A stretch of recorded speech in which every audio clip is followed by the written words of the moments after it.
The Mario Kart 8 Deluxe Booster Pass includes tons of retro remakes and a lot of Tour City tracks, but there are also 5 special courses within the Booster Pass, those being the Nitro courses. Most of these were made in Tour and ported over to Mario Kart 8 Deluxe, but since I don't play Tour, these were all completely new to me. But which of these courses is the best, and which of them is the worst? An easy number 5 pick for me was unfortunately Sky High Sundae. It's kind of just a circle.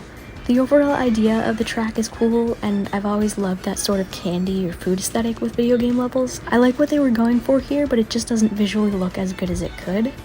The music is decent enough, and I like how the fences give you a little speed boost, but there are 2 big issues I have with this track. One that people always talk about is the camera, which is really awkward at the point where you fly down to the splitting paths. You literally can't see where you're going.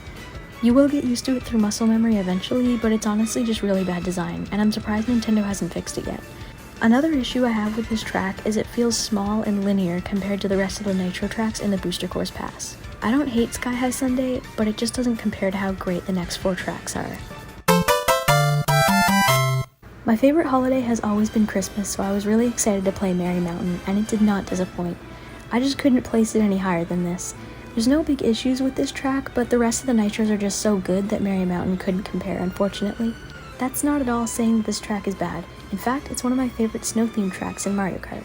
I really like the train, and I like that there are different paths you can take, but one problem with this track is the ending, where you kind of just drive straight down the mountain into the finish line. There's a lack of obstacles or anything engaging other than the spin boosts.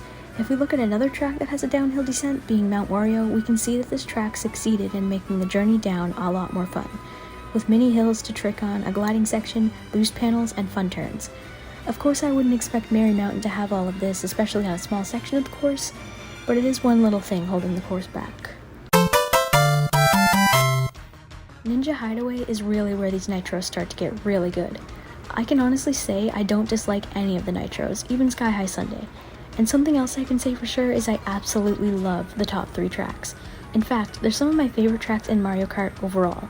The aesthetic and concept for this course is original and super fun, and Shy Guy is one of my favorite Mario characters, and I love whenever he shows up in a Mario Kart track.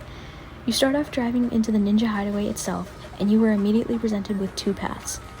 You can ride up the stairs and jump over the suspended platforms to reach the glider section on the top floor, or you can take the bottom route. You then fly over large bamboo air boosts, and once again you can choose whether you want to aim for the top or the bottom path. You finish by riding on the roof to the finish line. I absolutely love this track and enjoy it every time I play it, and honestly, the music for it might be my favorite in Mario Kart. From one unique idea to the next, we have another banger of a track with Squeaky Clean Sprint, the most recently added Nitro as of recording this. Honestly, this track did not click with me right away when I first played it. And initially when the leaks came out about a bathroom track, I really wasn't expecting it to be so good. But then I took some time to realize how amazing the track really is. One thing I love in Mario Kart tracks is branching paths and shortcuts, and Squeaky Clean Sprint has it all and feels like a true adventure through someone's bathroom. It reminds me of another track I love, Ribbon Road, where you're shrunk down and driving through a child's playroom. The music in this track is also pretty good. I love all the unique parts of this track, like the sink, going down the drain, driving on the slippery soapy section, and of course, the water spout boost coming out of the toilet. I was not expecting to love this track so much, but here we are. But it can't quite take number 1 spot. That spot belongs to... Yoshi's Island is the cherry on top of my favorite wave in the Booster Pass. I love almost every track in this wave, and there aren't any I dislike. And not only are the tracks added amazing, but we also got Birdo in this wave, which set up the next characters we would get later. Yoshi's Island is such a treat, especially for people who love the game it's based on. The track has an incredible layout with lots of fun obstacles to avoid, including Stilt Guys and Huff and Puffins. But one thing that absolutely propels this track to number 1 on my list is the amount of charming details. To start, the music is a remix of the athletic theme from Yoshi's Island. The start and the end of the race have special music that was also ripped straight from the original game. Even the coins are special in this track, not only having a different look but also featuring the coin collection sound from the original game. And of course, I can't forget the winged cloud shortcut that I can never seem to hit. For all these reasons, Yoshi's Island is my favorite Nitro in the Booster Course Pass. This is my ranking, but if you have a different opinion, I'd love to see how your list would go in the comments. If you enjoyed this video, I would love if you could subscribe and like the video.